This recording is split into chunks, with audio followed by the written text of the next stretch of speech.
नमस्कार दोस्तों, मैं भारतेंदु मिश्र।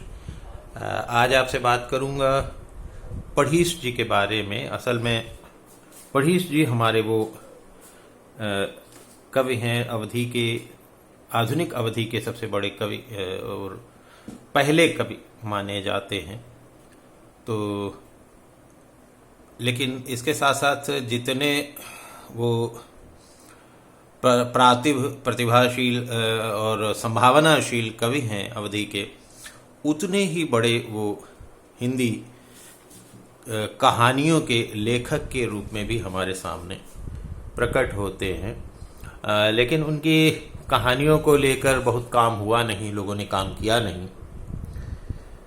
इसके बावजूद वो लिखते रहे।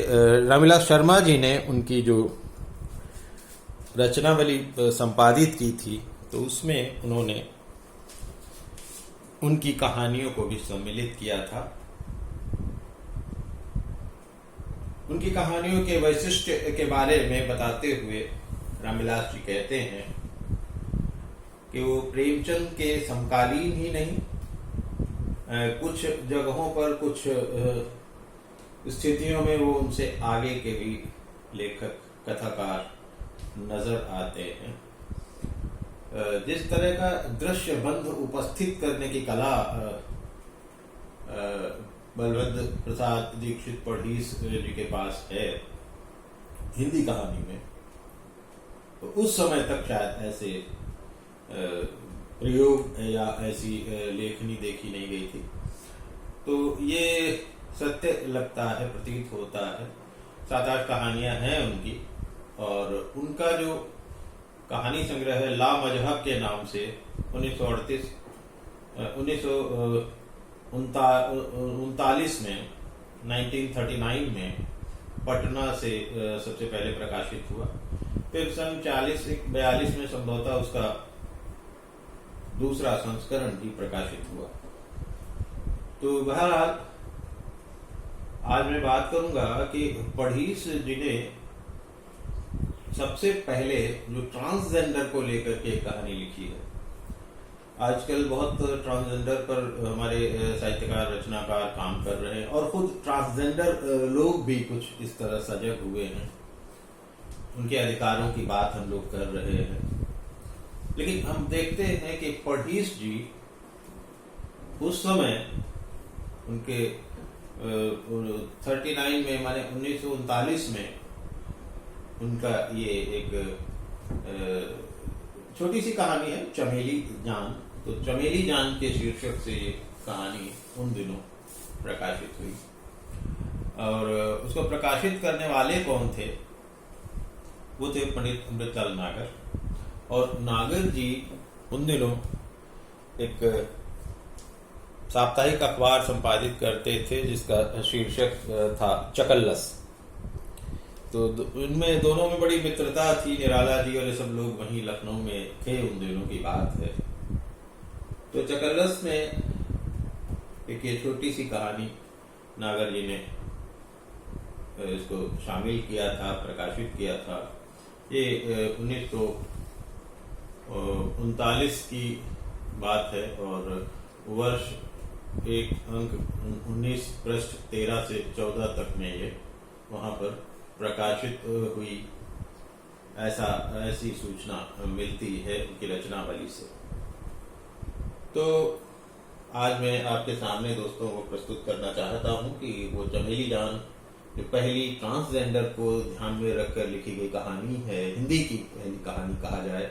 मुझे लगता है कि इसके पहले मुझे कोई ट्रांसजेंडर पर लिखी गई ऐसी कोई कहानी 1939 से पहले की अभी तक मेरी दृष्टि में नहीं है। हिंदी के लोग विद्वान हैं, मैं विशेष रूप से हिंदी का व्यक्ति नहीं हूँ। तो जो लोग हिंदी के विद्वान हैं, कथा और कहानी पर काम कर रहे हैं, विशेष रूप से उनको इस पर ध्यान देना चाहिए और इसको आगे वो बताएं या जानकारी दें तो अच्छा लगेगा कि ये पहली कहानी है ट्रांसजेंडर को लेकर, या कि बाद में इससे पहले आगे पीछे भी लिखी गई। तो बहरहाल पहले मैं वो टिप्पणी आपके सामने रख रहा हूं जो इससे कहानी को लेकर अमृतलाल नागर ने चकल्लस अखबार में की है। चमेली जान द्वारा बलभद्र जी ने हिंदी के कथा साहित्य में नए कैरेक्टर को पेश किया है। सीधे सादे शब्दों में समतल प्रवाह के साथ, बिना किसी उबड़ खाबड़ मेलोड्रामा और घटना वैचित्र के उन्होंने इतना मार्मिक चित्र पेश किया है कि उससे अपने को प्रभावित न होने देने के लिए, पॉज करने के लिए की कला में काफी मास्टरी हासिल करने की जरूरत है। संपादक चकल्लस साप्ताहिक, ये लखनऊ से निकलता था। बहरहाल आगे चलते हैं। अब मूल कथा आपके सामने रखते हैं, परजेश जी की लिखी हुई। तो उनके स्मृति को नमन करते हुए तो लीजिए सुनिए चमेली जान। नंदराम मेरे गांव के रिश्ते से बड़े भाई, 20 बिस्वा के कनौजिया ब्राह्मण, खूब खाते पीते घर के हैं। मुझसे 6 साल 6 महीने बड़े थे। मैं शरीफ दर्द था, इसलिए जवानी की हिमाकतों में मेरा उनका पर्दा भी बहुत कम था। माँ बाप के इकलौते होने के कारण घर में और मुखिया का बेटा होने की वजह से गांव में उन्हें कोई आधी बात तक नहीं कह सकता था। हाँ, एक गोल लुच्चा किस्म के लौंडों या उपाधि उन्होंने खुद ही अपनी मंडली को दे रखी थी। तो ऐसा था जो उन्हें खेत खलिहान में पाकर छेड़ा करता था। उन्हें अपने छेड़े जाने में कुछ मजा भी आता था। नंदराम बड़े शौकीन थे, लेकिन उम्र बढ़ने के साथ उनका झुकाव अजब तरह की बातों की ओर होने लगा था।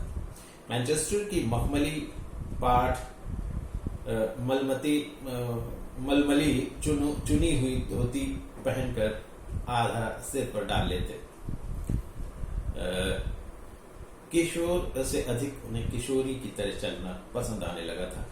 यद्यपि बाप की आंख बचाकर ही शुरू में ऐसा हो पाता था, फिर भी वह अपनी सुरमा लगी आंखों, पान की लाली और लंबी बाल की लट का गोल गाल चूम लेना एक छोटे से आईने में, जो हर समय उनके सलूके की जेब में रहा करता था, तो दिन में कई बार देख लिया करते थे। मैं बचपन से यथार्थवादी रहा हूँ।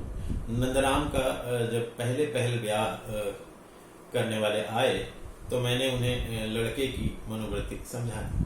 वे हुसुक गए, लेकिन गांव और घर में कहने न कहने वाली न जाने कितनी सारी खरी खोटी सुनने को मिली। मुखिया ने मेरी इस बेजा हरकत पर पिताजी को बहुत डांटा। कहा, तुम अकुलीन हो, तुम्हारे सपूत का ब्याह रोकने के लिए मैं सत्तू बांध कर फिरूंगा। इसी जलन में नंदराम की माँ ने एक दिन मेरी माँ को अहिरनों और पासिनों से गालियां दिलवाई। बूढ़ी दादी ने मेरे भोजन करते समय पंखा झलते कहा, देखो लाल, शादी में भांजी मारने से बड़ा पाप लगता है। आखिर हम भी तो घी पूत रखाए हैं। ब्याह की चर्चा चलने पर नंदराम कितना व्यथित होते मैं उनके हृदय में बैठा था, इसलिए जानता था। वे कहते थे, मेरा ब्याह करने से क्या फायदा, मेरे भाग्य में न जाने क्या पता है। 18 वर्ष की उम्र में भी 2 सांडों को लड़ते देख अथवा जंगली अंधेरी रात में उनका दिल धड़कने लगता। गांव की बहुएं मर्दों से पर्दा करती थी, लेकिन नंदराम को देख किसी नव विवाहिता की को कभी भी कोई झिझक न हुई। युवतियां तालाब में नहाया करती। नंदराम किनारे बैठ अपने बनरे या सोहरों की मधुर धुन से उनका मनोविनोद किया करते। धोतियां दे आते, चोलियां साबुन से धो देते। स्त्रियां उन्हें अपने में से एक ही समझती थी। नंदराम के अंग प्रत्यंग में स्त्रीत्व की मादकता छा रही थी। उनकी दाढ़ी मूछ भी न निकलती। मैं कई साल के लिए लखनऊ चला आया। एक शाम मैं इसी विंगफील्ड पार्क में बैठा था। सिकंदराबाद की ओर से 4 किंग पुरुष नाक पर गलियां रखते, मटकते और तालियां चटकाते चले आ रहे थे। एक की बगल में ढोलक थी, दूसरे के हाथ में मंजीरे का जोड़ा। पीछे से 3 नरही के बहादुर, एक तांगे वाला और 2 और आवारागर्द उन्हें घेरे चले आ रहे थे। हुई छुरी मारो और अरे राजा, और न जाने कितनी न सुनने और न लिखने वाली बातें करते सब मेरी ओर चले आ रहे थे। मैंने बब्बन तांगे वाले को उन्हें न छेड़ने को कहा, जिसका ठीक अर्थ समझ वह दूना उधम जोतने लगा। जरा देर तक सब लोग अपने अद्भुत काम शास्त्र ज्ञान का परिचय देते रहे। हम हरी साड़ी वाला बब्बन के ऊपर प्यार की कंकड़ी फेंक कर भोंडी गाली देने जा रहा था कि मेरी ओर देख वो आधी ही बात कह के रह गया। मुझे भी स्मृति के धक्के में पसीना आ गया। ये नंदराम थे। मेरा जी एकांत में उनसे बात करने को चाहा। इस कारण साथ ही साथ रियासत की कोठी जहां मैं रहता था चल दिया। नंदराम इस टोली के मालिक थे। ये बहनी तुम जरी आगे चल रहो, मैं इन बाबू से कुछ अपनी राज की बातें करूंगी, उन्होंने विदा करते हुए कहा था। बहुत अंधियारे तक मेरी उनकी बातें होती रही। मेरे प्यार, मेरे बड़प्पन, मेरी सहानुभूति और दूरंदेशी की बार बार बलाएं लेते थे। उनका ब्याह करके उनके बाप ने उन पर और उनकी औरत पर जो जुल्म किया था उसका उन्हें बड़ा दुख था। 1 साल के अपने दाम्पत्य जीवन के कैसे कैसे करुण चित्र उन्होंने दिए हैं, दिन के रात के अजीब अजीब। सुहागरात मनाने को उन्हें जबरदस्ती कोठरी में बंद किया गया था। रात भर दोनों अपने भाग्य को रोया किए। माँ ने सुबह गांव भर में खुशियां बांटी। इनकी स्त्री इनको बड़ा प्यार करती थी, लेकिन जब उसका हाथ चूमने को वो मुंह बढ़ाते तो चीख कर भागती। कभी कभी बेहोश भी हो जाती थी। जिस साल नंदराम ने हरिजनों के साथ भागकर भीष्म कर्म करा लिया था, मुझे उनकी स्त्री अपनी भावज से मिलने का इत्तेफाक हुआ था। तब से जब कभी गांव जाता हूँ उनके दर्शन जरूर करता हूँ। वह उजड़ा हुआ चमन देखते ही बनता है। वह कट्टर भाग्यवादिनी निश्चिंत और हंसमुख हो गई है। एक दिन ननद ने शरारतन कहा था, दादू ने तो वह कमाल कर दिखाया, भाभी अब हमारे घर की नाक तुम्हारे नाक में है। उन्होंने मुस्कुराकर कहा था, इत्मीनान रहे, वैसा कुछ भी न होगा। फिर भी इन सब बातों का उत्तरदायित्व तो हमारे भाग्य विधान पर है। नंदराम अपनी स्त्री की तकलीफ आराम के बारे में मुझसे बराबर पूछते थे। उन्होंने कहा, एक सुंदर और प्यारी सहेली की सी उन्हें उसकी याद आया करती है। उनकी एक आंख में मुस्कुराहट और उसी क्षण दूसरी आंख में आंसू मुझे बड़ा कष्ट दे रहा था। बड़ी रात को मैं उन्हें इक्के तक भेजने गया। विदाई का प्रणाम किया। इक्के पर बैठते ही उन्होंने मुझसे सलाहन आह भरकर कहा, एक बात कहूं भैया? मैंने भरे हृदय से हाँ किया। उन्होंने कहा, मेरी औरत से कह देना वो यहाँ मेरे पास चली आए तो आर्य समाजियों के यहाँ मैं उसका दूसरा ब्याह करा दूंगी। हाँ, कन्यादान भी मैं ही कर दूंगी। इक्के वाले ने लपक कर पूछा, क्यों बड़ी भी, कहाँ रहती हैं? नाम क्या है तुम्हारा? जियो भैया, पाटा नाला, कनीज को चमेली जान कहते हैं।